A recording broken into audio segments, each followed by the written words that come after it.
Hi friends, పూర్వీకుల యొక్క ఆశీర్వాదాలు అంటే మన పితృదేవతలు అంటే మనకు చనిపోయిన వాళ్ళు 7 తరాల నుండి ఉన్న వాళ్ళ యొక్క ఆశీర్వాదాలు మనకు కావాలి.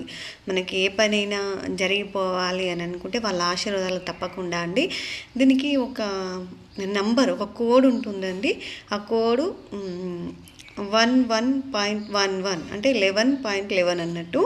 ఈ 11 కనిపిస్తే మనం చాలా ఏ పనైనా చేయగలుగుతాము అనేది న్యూమరాలజీ చెప్తుంది, ఏంజల్స్ నెంబర్ చెప్తున్నాయి.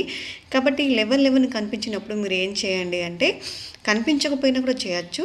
అటు అమ్మ తరపున 7 తరాల వాళ్ళకి, నాన్న తరపున 7 తరాల వాళ్ళకి ఒక 2 నిమిషాలు జస్ట్ అనుకొని I'm sorry, please forgive me, thank you, I love you చేసుకొని మీ పూర్వీకుల యొక్క కర్మలు క్లీనింగ్ చేసుకుంటూ ఉండండి.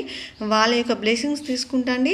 ఈ ఉంగరపు వేలికి ఈ మధ్యన ఉన్న వేలికి మధ్యలో ఈ 11.11 అనేది ఇట్లా రాసుకోండి. ఖచ్చితంగా మీ పూర్వీకుల యొక్క ఎలాంటి కర్మాస్ మీకున్నా క్లియర్ అయిపోతాయి. వాళ్ళ ఆశీర్వాదాలు మీకు వస్తూ ఉంటాయి. థ్యాంక్ యూ అండి.